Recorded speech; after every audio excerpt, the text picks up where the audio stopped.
बताते हैं हम। देखिए तब इसके बाद समझ लीजिए, अरे यहाँ ध्यान दो। हाँ तो अब समझ एंटीबॉडी के बारे में कंप्लीट इंफॉर्मेशन ले लिए ना। हाँ तो अब थोड़ा सा यह बात बताते इम्यूनिटी। देखिए तो हमारे पास जो इम्यूनिटी होता है ना वो दो प्रकार का होता है। कितना प्रकार का? दो प्रकार का इम्यूनिटी होता है। बोलोगे सर कौन कौन सा इम्यूनिटी, लेकिन अभी बताते हैं बच्चों, देख लीजिए। हाँ तो इन सब रिस्पॉन्स के आधार पर इम्यूनिटी दो वैरायटी का होता है। कितना वैरायटी का? बोलो बोलो, दो वैरायटी का होता है। हाँ याद रखना, बेस्ड ऑन रिस्पॉन्स। देखिए सबसे पहले लिख देते हैं बच्चों टाइप्स ऑफ इम्यूनिटी, कि टाइप्स ऑफ, देख लीजिए अब तो समझना है, types of immunity based on response. The response के आधार पर बच्चों इम्यूनिटी दो प्रकार का होता है। कितना प्रकार का? दो प्रकार। अभी हम एक एक करके सब बताएंगे, देख लीजिए। Types of immunity based on response, based on response. अब समझना है, देखिए इस टॉपिक के बारे में आप समझ लोगे कम कम। एक ही स्लाइड की तो कहानी है। देखिए हम ऊपर से लेकर नीचे तक आते आते हर बात समझ लेना है। हम देखिए एकदम कोई भी बात बच्चों डाउट में रहे, अरे समय शांति रखो और मेरा बात सुनिए। यहाँ क्या पढ़ा रहे, यहाँ ध्यान दो रे, यहाँ ध्यान दो। देखिए समझ रहे हैं कि types of immunity based on response, कि रिस्पॉन्स के बेस पर इम्यूनिटी कितना प्रकार के होते हैं। हम तो चलो सबसे पहला बच्चों याद रखना है, तो सबसे पहला याद रखना है, देख लीजिए। तो सबसे पहला ह्यूमरल इम्यून रिस्पॉन्स। देखिए अरे यहाँ ध्यान दो बच्चों, ह्यूमरल इम्यून रिस्पॉन्स। देखिए ये देख लीजिए कि ये आपका ह्यूमरल इम्यून रिस्पॉन्स। बोलोगे सर एकदम नहीं समझे। हाँ कि इम्यून ह्यूमरल रिस्पॉन्स। देखिए बच्चों, देखिए अब इसका दूसरा नाम है कि एंटीबॉडी मीडिएटेड इम्यूनिटी।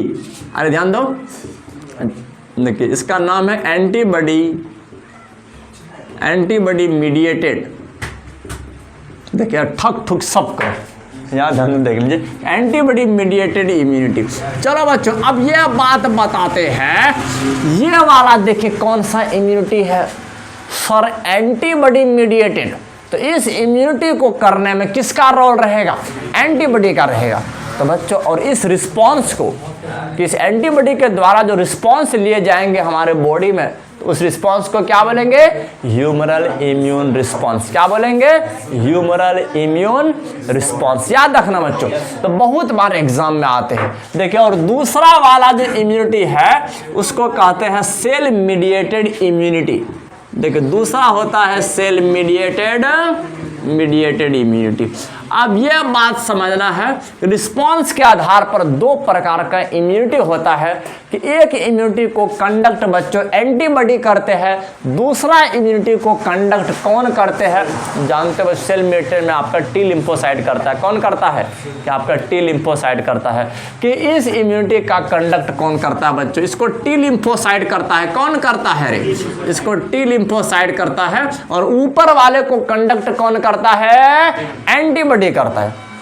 देख लीजिए, अब कुछ वैरायटी का एंटीबॉडी बता देते हैं। कुछ वैरायटी का एंटीबॉडी देख लीजिए। एंटीबॉडी बच्चों हमारे पास बहुत सारा है, तो समझना है, जिसमें से कुछ वैरायटी का नाम याद रखना है कि IgA, देख लीजिए IgE, IgM, IgG। तो समझ ये सब आपका क्या है? हाँ तो ये सब आपका एंटीबॉडी का नाम है। किसका नाम है? एंटीबॉडी का। तो अब यहाँ पर देखिए IgA पर लिखने का आइडिया देखो, इस I को कैपिटल लिखोगे, उसका नीचे में स्मॉल जी लिखोगे, फिर कैपिटल A लिखोगे। हाँ IgA, IgE, IgM और IgG। हाँ समय और PTC हो गया, मतलब इस प्रकार बहुत सारा होता है। हाँ तो देख लीजिए, अब इसमें समझना है आपका, अब ये जो क्या कहते हैं, मतलब IgA जो होता है ना बच्चों, यह खास करके कोलोस्ट्रम में होता है। देखिए यह कहाँ होता है? तो यह कोलोस्ट्रम, जानते हो कोलोस्ट्रम जब बताए थे, अरे फ्यू इनिशियल डेज में जो मिल्क सेक्रेट करते हैं ना हमारे, तो वो दूध बच्चों पीला रंग का होता है। उसमें जो एंटीबॉडी रहता है ना वो IgA रहता है। और दूसरा वाला IgE जो देख रहे हो बच्चों, ये आपका एलर्जी में होता है, ये आपका एलर्जी में होता है। हाँ और बाकी सब हमारे बॉडी के लिए ही यूजफुल है। तो चलो अब देख लीजिए, अब यहाँ समझना है कि ह्यूमरल इम्यून रिस्पॉन्स क्या चीज़ होता है, उसके बाद फिर बताएंगे सेल मीडिएटेड इम्यूनिटी क्या चीज़ होता है। दोनों के बारे में एक एक करके समझना है। हाँ देखिए, तो पहला वाला बात याद रखना है ह्यूमरल इम्यून रिस्पॉन्स। चलो शुरू कर देते हैं कि ह्यूमरल इम्यून रिस्पॉन्स क्या चीज़ होता है। देखिए कि अगर कोई भी एंटीजन हमारे बॉडी में जाए, कोई भी एंटीजन जाए, कोई भी पैथोजन अगर जैसे हमारे बॉडी में एंट्री ले रहे हैं, तो समझना है हमारा ये इम्यून सिस्टम क्या करेंगे, उसके अगेंस्ट में एंटीबॉडी तैयार करेंगे। क्या तैयार करेंगे? एंटीबॉडी तैयार करेंगे और उसके साथ फाइटिंग करेंगे और उस एंटीजन को, उस पैथोजन को हमारे ब्लड से खत्म कर देंगे। तो यहाँ पर समझना है उस एंटीजन के खिलाफ क्या बनाया हमारा बॉडी, क्या कहते हैं, अब एंटीबॉडी तैयार किया, तो अब इसके द्वारा जो रिस्पॉन्स लिए जाएंगे बच्चों, उसे कहेंगे ह्यूमरल इम्यून रिस्पॉन्स कहते हैं। हाँ बिल्कुल याद रखना है। देख लीजिए, व्हेन ए पैथोजन, देख लीजिए, व्हेन ए पैथोजन, और या तो फिर कोई भी एंटीजन रहे, कोई भी एंटीजन है। बोलोगे सर एंटीजन क्या चीज़ होता है? जानते हो, कोई भी माइक्रोब रहे या कोई भी प्रोटीन रहे जो हमारे बॉडी का ना हो, उसे बच्चों एंटीजन कहते हैं। क्या कहते हैं? एंटीजन कहते हैं। वो हमारे बॉडी के लिए फॉरेन पार्टिकल होता है, बाहर से आया हुआ पार्टिकल होता है, उसके अगेंस्ट में हमारा बॉडी इस प्रकार का एंटीबॉडी तैयार करता है। हाँ, और उसको खत्म करने की कोशिश करता है। याद रखना, देख लीजिए, तो व्हेन ए पैथोजन और एंटीजन, याद रखना बच्चों, इंटर्ड, प्रवेश करते हैं। देखिए कहाँ प्रवेश करते हैं? हमारे ब्लड में। हाँ याद रखना है, देखिए व्हेन ए पैथोजन और antigen entered in our body. समझना है बात को, जब हमारे बॉडी में जब प्रवेश करते हैं ना, तो हमारा बॉडी उसके अगेंस्ट में क्या प्रोड्यूस करते हैं बच्चों? एंटीबॉडी बनाते हैं। तो इस प्रकार के रिस्पॉन्स को, इस प्रकार एंटीबॉडी बनाने वाले रिस्पॉन्स को क्या कहते हैं? ह्यूमरल इम्यून रिस्पॉन्स कहते हैं। याद रखना, देख लीजिए कि इन आवर बॉडी, बिल्कुल समझना मतलब, देन आवर इम्यून सिस्टम, देखिए समझना है, देन आवर इम्यून सिस्टम, कि तब हमारा इम्यून सिस्टम क्या करते हैं? समोसा बनाते हैं? नहीं बच्चों, then our immune system produce antibody. समझना बात को, एंटीबॉडी प्रोड्यूस करते हैं अगेंस्ट, किसके अगेंस्ट में बच्चों? उन सब पैथोजन के अगेंस्ट में जो हमारे ब्लड में एंट्री लिया है। हाँ तो समझ, अगेंस्ट पैथोजन, उस पैथोजन के अगेंस्ट में एंटीबॉडी तैयार करते हैं बच्चों। याद रखना है, सच रिस्पॉन्स इज कॉल्ड, इस प्रकार का जो रिस्पॉन्स लिया गया इसी को क्या बोलेंगे? Humoral immune response. तो याद रखना है, सच रिस्पॉन्स इज कॉल्ड, तो इस प्रकार के रिस्पॉन्स को क्या बोलेंगे? बोलो बोलो, ह्यूमरल इम्यून रिस्पॉन्स। यह सब बात को याद रखना है, इसे कहते हैं ह्यूमरल इम्यून रिस्पॉन्स कहते हैं। समझ में आ गया ना रे? हाँ, कि अगर कोई भी पैथोजन, कोई भी अगर एंटीजन हमारे बॉडी में एंट्री लेता है, तो हमारा इम्यून सिस्टम क्या करेंगे? बोलो, उसके अगेंस्ट में, उसे किल करने के लिए, मारने के लिए, कि हमारा बॉडी क्या तैयार करते हैं? एंटीबॉडी तैयार करते हैं बच्चों, और उसको ख़त्म कर देते हैं। तो इस प्रकार का जो रिस्पांस है ना, इसी को कहते हैं ह्यूमरल इम्यून रिस्पांस कहते हैं। बिल्कुल याद, इस प्रकार का रिस्पांस लिया जाता है इस एंटीबॉडी बना करके। हाँ याद रखना। और दूसरा होता है, दूसरा वाला होता है, देख लीजिए कि आपका सेल मीडिएटेड इम्यूनिटी। अब ये क्या चीज़ होता है जानते हो? Cell mediated immunity. हाँ, तो अब यहाँ पर जानते हो बच्चों, हर सेल ना, जितना भी सेल है बच्चों, कि सब में इम्यूनिटी डेवलप है, सब में इम्यूनिटी। दूसरे के सेल को, कोई फॉरेन सेल को, फॉरेन वाला प्रोटीन को पसंद नहीं करता हमारा बॉडी। देख लीजिए। हाँ, तो समझ, जैसे अगर मान के चलो कि अगर किसी दूसरे का हार्ट तुम लगा लिए, किसी दूसरे का किडनी आपके पास है, तो ये सब जानते हो, टी लिम्फोसाइट को देखकर बर्दाश्त नहीं होता है। टी लिम्फोसाइट को देखकर जो बर्दाश्त नहीं होता है, वो सोचता है अरे इंसान मेरा और हार्ट किसी और का, ये कैसे हो गया? इसको फटाक से रिजेक्ट किया जाए। क्या किया जाए? रिजेक्ट। इसको सड़ाया जाए, इसको गलाया जाए, इसको ख़त्म किया जाए हमारे बॉडी से। अब समझना बच्चों, ये जो रिस्पॉन्स लिया जा रहा है किसके द्वारा बच्चों? टी लिम्फोसाइट के द्वारा। किसके द्वारा? T lymphocyte. ये जो रिस्पॉन्स ले रहा है, कौन सा रिस्पॉन्स? ये रिजेक्शन वाला, रिजेक्ट करने वाला रिस्पॉन्स ले रहा है, इसी को कहते हैं बच्चों cell mediated immunity.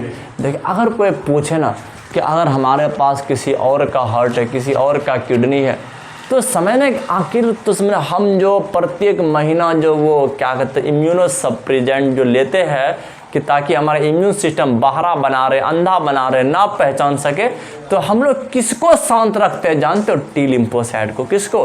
T lymphocyte को। अगर टी लिम्फोसाइट जिस दिन जान लिया ना बच्चों, उसी दिन दूसरे का किडनी रिजेक्ट, उसी दिन रिजेक्ट हो जाएगा। वो क्या जो डोनेट किया वो भी खत्म, तो वो भी नुकसान में, तुम भी नुकसान में, बस दोनों में से किसी को कोई हक नहीं मिलेगा, है कि नहीं? बात ऐसे होता है। इसीलिए टी लिम्फोसाइट बहुत खतरनाक है बच्चे, बहुत खतरनाक है। दूसरे का कोई भी ऑर्गन पसंद नहीं करता है। बहुत बार देखे होंगे ऑटोग्राफ्ट होता है, ऑटोग्राफ्ट, अपना बॉडी का मसल काट कर किसी और जगह बैठाया जाता है। ऑटोग्राफ्ट पॉसिबल होता है। हेट्रोग्राफ्ट में ना किसी और का मसल अगर लगाओगे ना बच्चों, बहुत सावधानी, बहुत सतर्क रहना पड़ता है। जिंदगी भर के लिए आपको इम्यूनो सप्रेजेंट का यूज़ करना पड़ेगा। इम्यून सिस्टम को बहरा बना करके, अंधा बना करके रखना पड़ेगा, पहचान ना सके। अगर जिस दिन टी लिम्फोसाइट पहचान लिया उसी दिन रिजेक्ट, खत्म हो गया कहानी उसका। क्या उसको सरा देगा? अरे उतना सस्ता में बनेगा तब ना फिर से कर लेगा। यहाँ पर करोड़ों रुपया का खर्च होता है। बात ऐसी होता है ना रे, क्या उस एक्टर सबको जाकर पूछे हमारे आमिर खान को, आप मोटा कैसे बन जाते हैं, पतला कैसे बन जाते हैं, है कि नहीं? बड़ा मेहनत लगता है। तो हमारा आमिर खान जी कहा करते हैं, जानते हो मोटा से पतला होने में ना बहुत मुसीबत होता है, पतला से मोटा होने में बहुत ईजी होता है कि नहीं? तो इस प्रकार से तो हाँ समझ मोटा होता है रे, और हम रोज़ाना कैसे वो सारे चर्बी को ख़त्म करना है, मोटापन को ख़त्म करना है। बहुत मेहनत के बाद वो दंगल लेकर आए थे बच्चों। तो तब दंगल हुआ था इंडिया में, है कि नहीं? बात ऐसे था। चलो अब यहाँ बताते हैं सेल मीडिएटेड इम्यूनिटी। बच्चों याद रखना, इट इज मीडिएटेड बाय, इसको कौन मीडिएट करते हैं जानते हो? टी लिम्फोसाइट करते हैं बच्चों, याद रखना है। इट इज मीडिएटेड बाय, कौन मीडिएट करते हैं? By T lymphocyte. याद रखना बच्चों, इसको मीडिएट करते हैं टी लिम्फोसाइट, बिल्कुल याद रखना है। देख लीजिए, हाँ देखिए, तो समय हमेशा तुम लोग देखते होंगे अगर कोई दूसरे का अगर क्या कहते किडनी बैठा रहा है, तो पहले डॉक्टर का पहला प्रयास रहता है अपना क्लोज रिलेटिव में बोलिए क्या डोनेट करने के लिए, आपके घर का कोई सदस्य है। इसके बाद फिर आपके फैमिली में जाइए, आपके नानी को जाइए, आपके क्या कहते हैं दादा की तरफ जाइए। फिर हाँ, मत जितना क्लोज होगा उतना उसका फेल होने का क्या का चांस कम रहता है। हाँ, पहचानने में दिक्कत रहेगा, उसी के रिलेशन को होगा, उसी का ब्लड ग्रुप रहेगा। तो बच्चों कोई भी ऑर्गन को बैठाया जाता है ना, उसका ब्लड ग्रुप चेकिंग क्या आता है, टिश्यू मैचिंग क्या जाता है, हर चीज़ मैचिंग क्या आता है, बस तब उसको फिर बैठाया जाता है। और बैठाने के बाद भी आपको लाइफ टाइम तक इम्यूनो सप्रेजेंट का यूज़ करना पड़ता है। इम्यूनो सप्रेजेंट का साइक्लोस्पोरिन, इसका नाम भी बताए थे, तो उसका यूज़ करना पड़ता है कि नहीं, ताकि उसको रिजेक्ट ना कर दे, रिजेक्ट ना कर दे। बिल्कुल याद रखना है। अब ये सारा जो डर है सिर्फ किससे डर है बच्चों? टी लिम्फोसाइट से। हाँ, उसमें टी लिम्फोसाइट बड़ा खतरनाक होता है कि नहीं? बस जैसे इशारा दिया बी लिम्फोसाइट को, फटाक से एंटीबॉडी बनाया, खत्म, खल्लास कर दो उसे। हाँ, अरे HIV वायरस यही ना करता, उसी को मारता है। तो जैसे मारता है ना, जैसे बच्चों HIV वायरस इस पर अटैक किया, टी लिम्फोसाइट खत्म किया, और इंसान ना इम्यूनिटी की, इंसान का जो इम्यूनिटी होता है इतना वीक हो जाता है, इतना वीक होता है कि खुद को नहीं संभाल पाता है। एकदम दिन में 100 बीमारी एंट्री लेगा, कोई एंटीबॉडी नहीं बन रहा है। बात ऐसे होता है क्योंकि इशारा देने वाला, गाइडलाइन करने वाला ही खत्म हो गया है ना रे। बात ऐसे होता है जिसके चलते इंसान खुद को नहीं बचा पाता बच्चों, और दुनिया से निकल जाता है। वही एड्स ही तो ऐसा बीमारी है नो क्योर, इसका कोई इलाज नहीं है कि नहीं।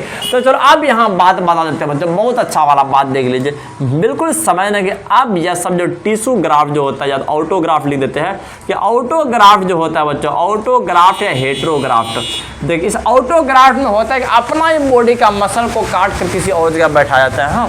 और दूसरा भी अर्थ तो याद रखना है, हेट्रोग्राफ्ट में किसी और का बैठाया जाता है। देखिए हेट्रोग्राफ्ट उसको कहते हैं, देखिए autograft and heterograft is done, बिल्कुल याद रखना बच्चों। देखिए बाय सप्रेसिंग, देखिए by suppressing action of, by suppressing action of, किसके एक्शन को दबाकर इसमें रखा जाता है जानते हो बच्चों, टी लिम्फोसाइट के एक्शन को। यह बात याद रखना है, अगर टी लिम्फोसाइट जिस दिन पहचान गया उस दिन ही रिजेक्ट हो जाएगा, उस दिन ही रिजेक्ट हो जाएगा। तो यह सब बात को याद रखना है, हाँ। लेकिन अब चलो हम लोग थोड़ा अगला टॉपिक पर बात करते हैं, हाँ। अगला टॉपिक भी बहुत अच्छा इंटरेस्टिंग टॉपिक